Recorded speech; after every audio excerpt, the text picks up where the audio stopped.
ہر ابتدا سے پہلے ہر انتہا کے بعد ذات نبی بلند ہے، ذات خدا کے بعد دنیا میں احترام کے قابل ہیں جتنے لوگ، میں سب کو مانتا ہوں مگر مصطفیٰ کے بعد۔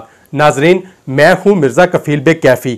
یوں تو جہلم میں سیاست کو لے کے پاکستان تحریک انصاف کے سابق ممبر صوبائی اسمبلی چودھری ظفر اقبال کی گرفتاری زیر بحث ہے، اور دوسری جانب بلال اظہر کیانی جو مشیر ہیں وزیر اعظم پاکستان کے اور سابق وفاقی وزیر فواد چودھری کے درمیان ٹویٹر پہ جنگ جاری ہے، اور اس لفظی جنگ میں دونوں ایک دوسرے پہ الزامات کی برمار کر رہے ہیں۔ لیکن آج کے ولاگ میں جو دو خبریں ہم شامل کر رہے ہیں ان کا تعلق سیاست سے نہیں ہے، لیکن دونوں اہم اور بڑی خبریں ہیں، جن میں پہلی خبر یہ ہے کہ جہلم میں باولے کتے نے درجن سے زائد افراد کو کاٹ لیا ہے۔ باولے کتے کے کاٹنے سے زخمی ہونے والوں میں کم عمر بچے اور خواتین بھی شامل ہیں۔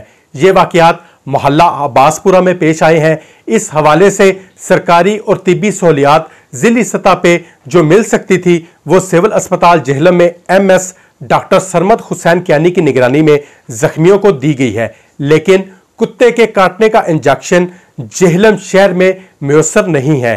وہ انجیکشن لگوانے کے لیے متاثرین راولپنڈی کے اسپتالوں میں جانے پر مجبور ہیں۔ سی ایم ایچ روڈ پہ واقع نجی فارمیسی پہ ہماری بات بھی ہوئی ہے، وہاں سے بھی یہی معلوم ہوا ہے کہ تمام انجیکشن آج فروخت ہو چکے ہیں، اس وقت کوئی انجیکشن اویلیبل نہیں ہے۔ دوسری بڑی خبر کا تعلق جہلم کی سیشن عدالت کے بڑے فیصلے سے ہے۔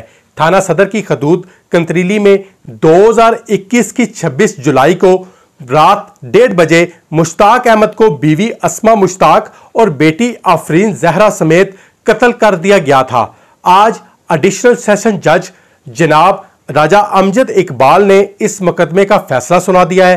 قتل کے مقدمے میں ملوث دو مجرمان حسنین حمید اور جبار احمد کو 3 بار سزائے موت، عمر قید، 3 سال قید بمشقت اور 15 لاکھ روپے ہرجانے کی سزا، جبکہ نعیم اکرم اور وقار حسین کو 3 بار عمر قید، 3 سال قید بمشقت اور 15 لاکھ روپے ہرجانے کی سزا سنائی گئی ہے۔ جہلم پولیس نے ملزمان کو گرفتار کر کے ٹھوس شواہد کے ساتھ چلان عدالت پیش کیا تھا۔ ڈی پی او ناصر محمود باجوہ کا کہنا ہے کہ سنگین مقدمات میں ملوث ملزمان کو سزائیں ملنا قانون اور انصاف کی فتح ہے۔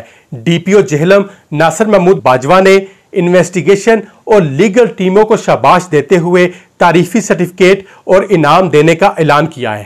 آئندہ کسی نئے موضوع کے ساتھ حاضر ہوں گے۔ اللہ حافظ۔